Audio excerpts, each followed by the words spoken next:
Olá, gente amiga, boa noite. A alegria do Senhor é a nossa força. Que bom estarmos mais uma vez juntos para a glória de Deus, fazendo aquilo que é o propósito do Senhor. Que Deus te abençoe, que Deus te guarde, que Deus amplie a sua visão e que tudo vá bem para sua família. Se você é novo aqui no canal, se inscreva, dê essa moral pro pai, ative as notificações, deixe um comentário, pega o link e manda para mais pessoas aí, porque o nosso programa está muito abençoador nesta noite. Este é o programa Além do Culto, com Marcos Elias, e o nosso desejo, a nossa intenção aqui é ajudar você a potencializar aquilo que você já carrega. E se você ainda não está nesse ambiente de congregação, nesse ambiente da fé cristã, quer conhecer um pouco mais, o nosso desejo aqui é que Deus dê graça para que nós possamos te ajudar a conhecer a Cristo, ok? Hoje nós vamos falar sobre um tema muito importante: ir à igreja é suficiente? E aí, para você que está entrando ao vivo conosco aí, nessa sexta-feira abençoada, se você está assistindo à noite aqui, nós estamos ao vivo, diretamente aqui de Andradina, dos nossos estúdios da Koinonia TV, né, GG? GG tá aqui na produção, uma alegria tremenda podermos entregar esse conteúdo para você. E aí, na sua opinião, ir à igreja é suficiente? Coloca aqui nos comentários se sim ou se não, o porquê, e vai interagindo com a gente aqui. Eu tenho certeza que hoje a chapa vai esquentar muito. Em primeiro lugar, quero mandar um abraço super especial a todas as pessoas que participam conosco aqui do Além do Culto, todas as noites. Você que assiste aqui o reprise pelas manhãs, às 10 horas da manhã, nós estamos aqui também colocando esse programa para você. Você que maratonou desde o início do nosso canal novinho, né? Nosso canal aí tá nem chegou a 1 ano ainda, um canalzinho bebê recente, mas para a glória de Deus são milhares de visualizações e o conteúdo sendo muito abençoador para muitas pessoas. Já recebemos aqui muitos testemunhos daquilo que Deus fez através desse programa, não só do Além do Culto, mas também do Momento do Clamor, que vai ao ar todos os dias às 10 para meia-noite para abençoar a sua vida, e nós estamos muito felizes com tudo aquilo que Deus tem feito, e a minha gratidão a cada um de vocês que se uniu a gente nessa plataforma, que acreditou no nosso trabalho, que acredita no nosso trabalho, e principalmente a você que tem se dedicado ao estudo da Palavra de Deus através conosco aqui. Isso tem sido muito gratificante receber os seus testemunhos, tá bom? Então vamos lá. Ir à igreja é suficiente? Vamos primeiro entender o que é ser igreja. Atos 2:42, GG. Atos 2:42. Se eu pudesse colocar um subtítulo nesse programa de hoje, em primeiro lugar, ir à igreja é suficiente? É uma pergunta. Se eu pudesse colocar um subtítulo, eu perguntaria, eu faria de frequentadores a discípulos. Porque muitas pessoas elas acostumaram a frequentar um lugar. Ah, eu sou parte desse lugar, eu sou parte da igreja tal, eu sou parte da igreja tal, eu sou parte da congregação tal. E eu acho até engraçado, né? E eu vejo os irmãos que eles vestem a camisa mesmo do ministério em que eles estão, e eles fazem daquilo ali como se fosse um Palmeiras e Corinthians, né? Eu sou assembleiano, eu sou, né? Aí vai colocando ali, eu tô falando do assembleiano que é o mais evidente, né? Mas ele veste a camisa ali mesmo como se fosse matar ou morrer por aquela denominação. Não está nem falando de Jesus, nem de Deus, nem do Espírito Santo em si, mas da denominação. E eu acho importante também você vestir a camisa daquele lugar que você pertence, daquele lugar que você foi escolhido por Deus para estar. Mas o mais importante do que um lugar que a gente chama de igreja, do templo, que é válido também, e a gente não pode desconsiderar, em primeiro lugar nós precisamos saber quem nós somos. Quem nós somos define a igreja que seremos. Quem nós somos definirá toda a nossa história. Eu, em primeiro lugar, preciso saber que eu sou filho de Deus. Eu fui lavado, remido, transformado, regenerado, recebi uma identidade nova. Eu sou filho de Deus. Então, na minha apresentação pessoal, eu preciso carregar quem você é. Eu sou Marcos. Eu sou Marcos. Essa é a minha identidade. Eu sou Marcos. Gosto de ser chamado de Marquinhos, como sou chamado de Marquinhos na minha cidade natal. Lá eu não sou o pastor Marcos. Lá eu não sou o diretor Marcos. Lá eu não sou o presidente Marcos. Lá eu sou o Marquinhos. Essa é a minha identidade. Eu sou o Marcos, um filho de Deus, um pai por excelência, buscando a excelência na paternidade dos meus filhos. Tenho 3 filhos, lindos filhos, Luiz Antônio, Natanael e a princesinha Radassa. Sou esposo, marido da Joyce e eu tenho muito orgulho de ser o marido da Joyce. Então essa é a minha identidade. Então, em primeiro lugar, quem eu sou? Eu sou o filho de Deus, o Marcos. Eu tenho a minha identidade nele. Então, a partir dessa premissa, que eu sei quem eu sou, eu tenho a minha identidade no Senhor, a partir daí eu posso desenvolver a igreja do Senhor. Eu posso participar da igreja do Senhor. Por quê? Eu sou igreja. Eu já sou igreja, eu sou o templo do Espírito Santo.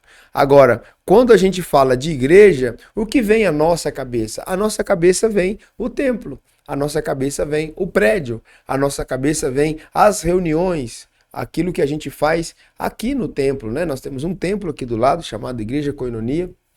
E quando as pessoas falam, vamos à igreja, a gente pensa, vamos ao templo, entende? Então é isso que eu quero falar com vocês hoje. Ir à igreja é suficiente? Então, primeiro ponto, primeiro lugar, nós precisamos colocar o que é igreja, o que é ser igreja. Ser igreja é eu ter essa identidade em Cristo. E eu ter essa consciência de que a comunhão entre os irmãos nos faz ser igreja. Salmo 133, versículo 1 diz que, ó, quão bom e quão suave é que os irmãos vivem em união. É essa união dos irmãos que faz a igreja. É essa união do corpo de Cristo que é feito, formado de muitas células. Eu, Marcos Elias, sou uma célula. O GG, que está aqui na produção, é outra célula. O Michel, que está aqui do lado, é outra célula. O Wellington é outra célula. A Joyce é outra célula. E nós vamos unindo essas células e elas vão completando, se completando ou complementando umas às outras e formando o grande corpo de Cristo. Isso eu estou falando de cada indivíduo. Agora, quando eu quero falar sobre denominações, eu preciso entender que cada denominação é uma macrocélula. Se eu, como indivíduo, sou uma microcélula que compõe esse ambiente do corpo, a denominação em si é uma macrocélula. Então, por exemplo, a koinonia é uma macrocélula cheia de pequenas células, de microcélulas. Eu sou uma microcélula, o GG é outra microcélula que faz parte da koinonia, mas a koinonia é uma macrocélula. A Assembleia de Deus é uma macrocélula. A Deus é Amor é uma macrocélula. E quando nós vamos unindo esses ministérios, essas denominações, todas ao entorno do mesmo propósito, o que acontece?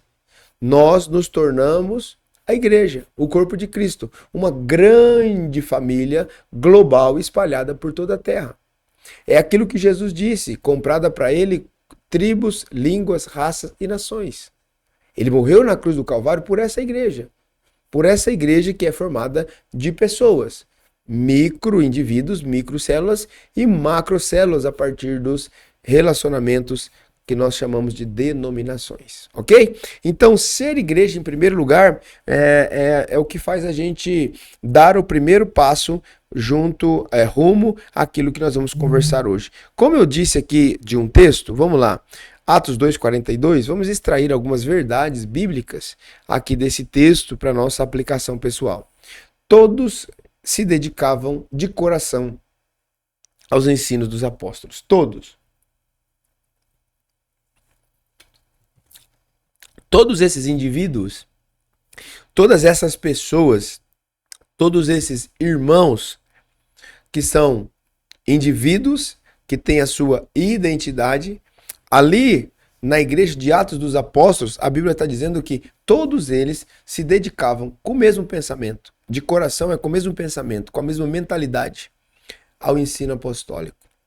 Eles sentavam aos pés dos apóstolos, aprendiam, e não só isso, eles de casa em casa, eles faziam o quê? Eles disseminavam esse ensino apostólico. Então todos se dedicavam de coração ao ensino dos apóstolos. Isso é o quê? Comunhão. Eles se dedicavam à comunhão tão entranhável de afetos que era ao entorno da mesa, ao partir do pão. Era ao entorno da mesa. Por quê? É no partir do pão que os relacionamentos eles se afinam. É no partir do pão, a mesa, que os relacionamentos se amadurecem. É no partir do pão, a mesa, que os relacionamentos se definem. Queridos, eu gosto muito de usar uma metáfora que o corpo de Cristo ele é lindo. O corpo de Cristo ele é lindo. E ele é muito parecido, essa metáfora do corpo de Cristo é muito parecido, na realidade, com o nosso corpo natural. Porque o nosso corpo natural, se algum objeto estranho, um prego, ele entrar no nosso corpo, a gente pisou num prego e esse prego entrou ali, um preguinho pequeno, e você pisou e ele entrou no seu pé. Se esse prego, a gente não conseguiu tirá-lo, pode ter certeza, com uns dias ele vai inflamar naquele lugar, porque o corpo reconhece que ele é um objeto estranho ao corpo. E o próprio corpo espelha aquele objeto estranho. E o corpo de Cristo é isso também.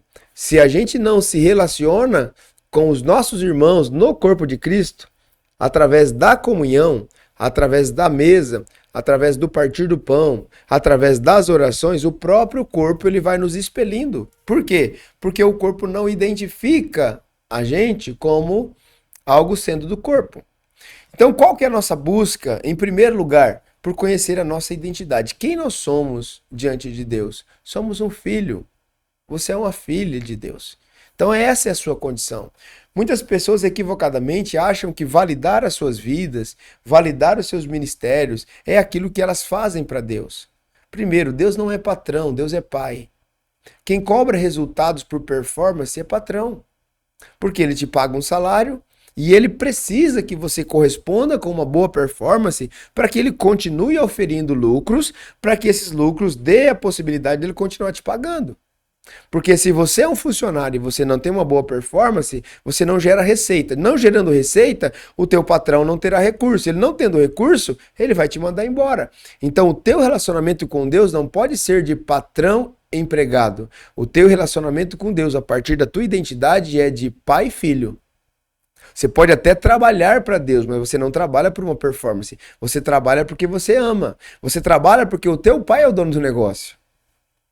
Isso é uma chave poderosa que eu estou te entregando aqui nessa noite. O filho, ele está trabalhando, ele pode até, GG, ter um salário do pai. O filho que trabalha na empresa do pai, ele pode até ter um prolabore, mas ele não tem mentalidade de funcionário, porque ele sabe que aquilo ali tudo é dele. Então ele não trabalha por performance para receber ou com medo de ser mandado embora, porque o pai não vai mandar o filho embora. Aquilo tudo é dele. Ele trabalha com o quê? Com gratidão. Eu preciso aumentar o patrimônio do meu pai, porque aumentando o patrimônio do meu pai, tudo isso aqui eu herdo, é meu, já é nosso. Então nós precisamos, como cristãos, ressignificar esse lugar de identidade no Senhor. Primeiro eu preciso saber quem eu sou. Segundo, eu preciso saber que eu não trabalho para Deus para receber alguma coisa. Eu sou filho de Deus. Então ele não é meu patrão e eu o empregado. Ele é o meu pai e eu sou o filho dele. Eu sou filho. Então isso muda tudo. Em terceiro lugar, a dedicação que nós precisamos ter à questão da comunhão. A comunhão gerada no Espírito, irmãos, ela é maravilhosa.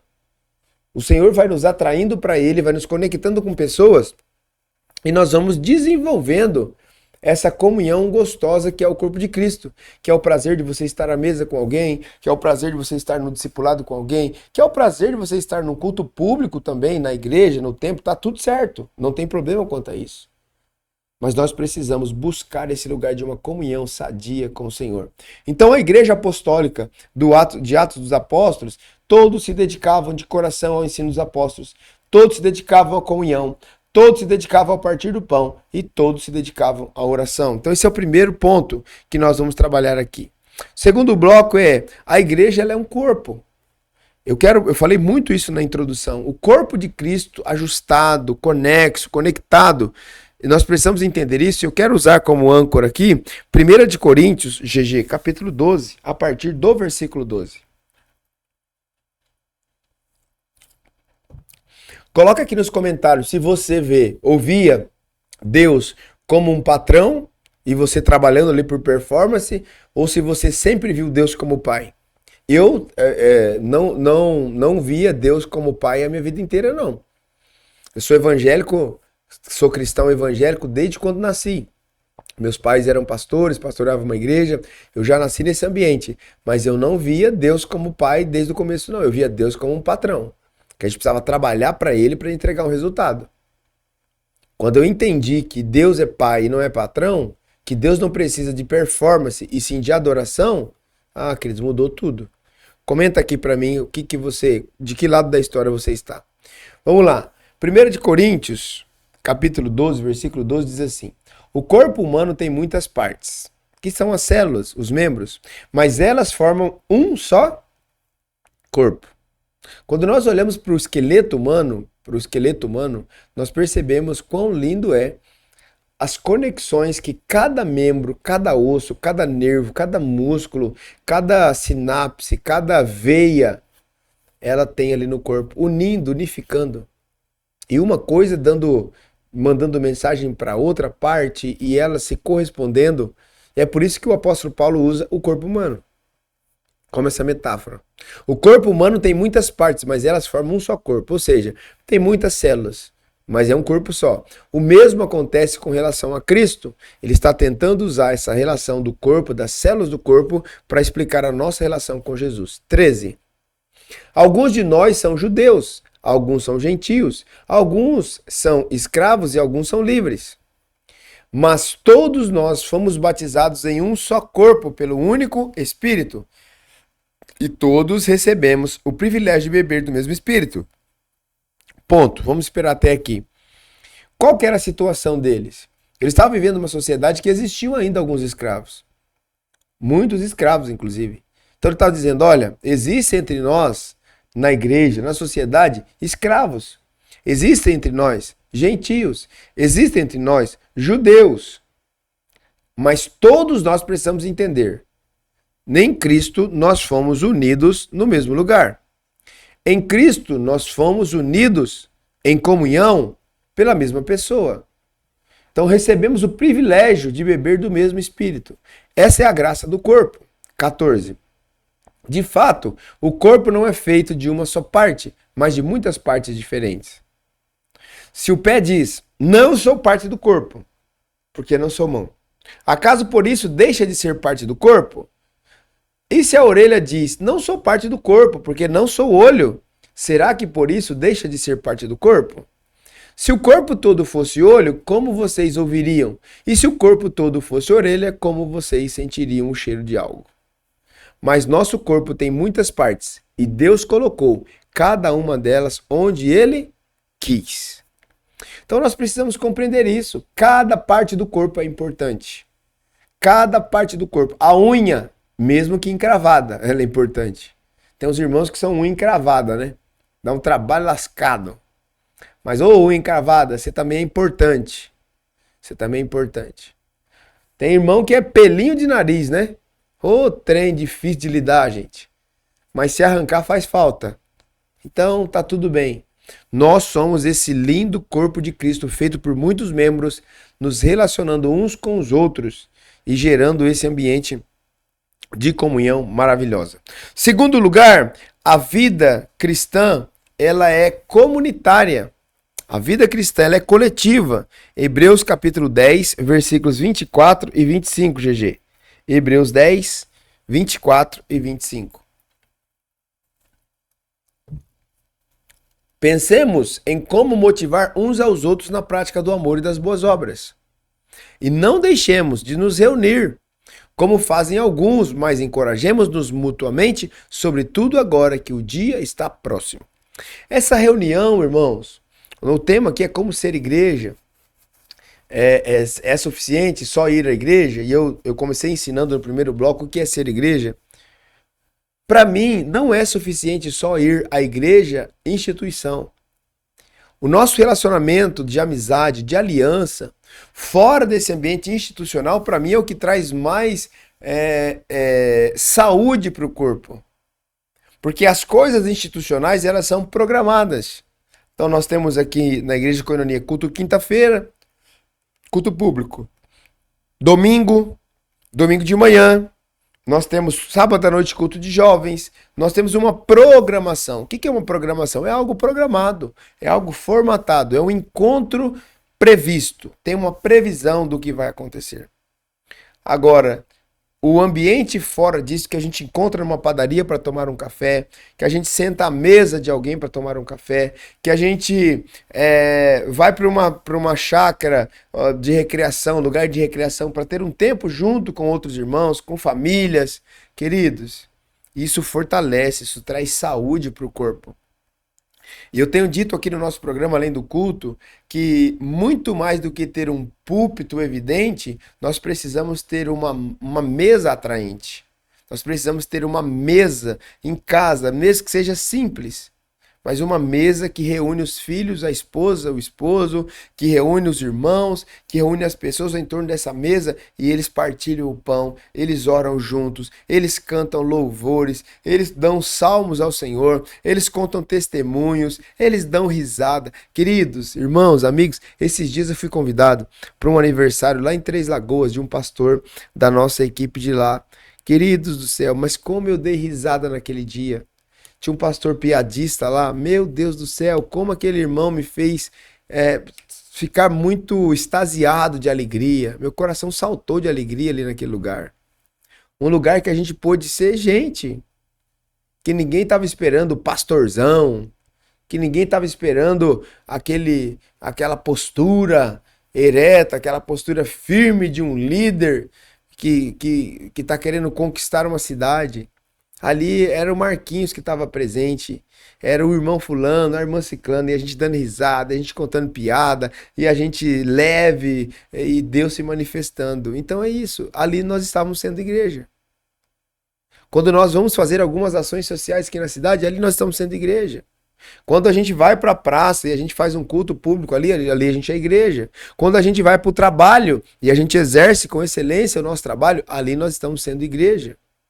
Então, ir à igreja no modelo de templo, de cultos públicos, só ir não é suficiente. Nós precisamos nos tornar a igreja de Cristo, a noiva verdadeira do Senhor, que é um corpo que tem uma vida comunitária, uma vida coletiva, que tem disposição de servir os outros irmãos. E em terceiro lugar, existe um chamado para nós. O chamado para nos tornar igreja, o chamado para nos trazer para esse ambiente de igreja é ser um discípulo de Jesus. GG, Mateus capítulo 28, versículo 19 e 20. Coloca nos comentários se esse conteúdo faz sentido para você, se te abençoa. Fala alguma coisa aí, crente.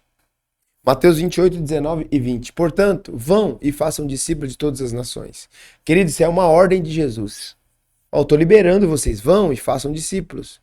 Ou seja, não é de toda a igreja Koinonia, de todas as nações, batizando em nome do Pai, do Filho e do Espírito Santo. 20. Ensinem esses novos discípulos a obedecerem a todas as ordens que eu lhes dei. E lembre-se, eu estou sempre com vocês até o fim dos tempos. Então esse é um mandato cultural, essa é uma ordem, esse é um chamado global para a igreja de Cristo. Não é para a instituição, é para cada um de nós. Ensinem novos discípulos a obedecer todas as ordens que eu dei. Lucas 9, 23, GG, para a gente encerrar. Lucas 9, 23. Disse ele à multidão: se alguém quer ser meu seguidor, negue-se a si mesmo, tome diariamente a sua cruz e siga-me. Nesse ambiente de um chamado ao discipulado, nós vamos ter que entender, existe um ambiente de cruz. E não há lugar melhor que simboliza mais a cruz para um crente, para um cristão, do que a comunhão entre os irmãos. Porque na comunhão, queridos, cada um gosta de uma coisa, cada um gosta de um jeito, cada um gosta de uma cor. E chegarmos todos num senso comum, chegarmos num ambiente de coletividade e decidirmos de forma equilibrada, sem deixar pessoas magoadas, sem deixar pessoas feridas, sem deixar pessoas desagradadas. Ah, queridos, esse é o ambiente da cruz. Por quê? Na cruz alguém morre. Na cruz alguém que tem direito acaba morrendo. Na cruz alguém que não precisava levar a culpa, vai levar a culpa. Por quê? Porque esse é o modelo que Jesus Cristo deixou. Ele não tinha culpa e levou a culpa. Ele não tinha pecado e levou o pecado. O ambiente de cruz revela o nível de discipulado que nós temos. Espero que essa palavra hoje, mais breve, mais curta, possa ter falado do seu coração, que o Espírito Santo de Deus possa encher você de vida, de sabedoria, que você possa viver todos os dias na presença do Espírito Santo de Deus. Busque ler a palavra de Deus, busque conhecer a presença do Senhor, busque viver e ser igreja onde quer que você esteja, seja no salão de beleza, seja numa mesa de cirurgia, seja num ponto de ônibus, seja dirigindo um táxi, seja vendendo um carro, seja comprando mercadorias para uma empresa, seja igreja do Senhor onde quer que você esteja. Espero que essa palavra tenha falado do seu coração, que o Espírito Santo fale muito, muito, muito melhor na sua vida, em nome de Jesus. Que Deus te abençoe.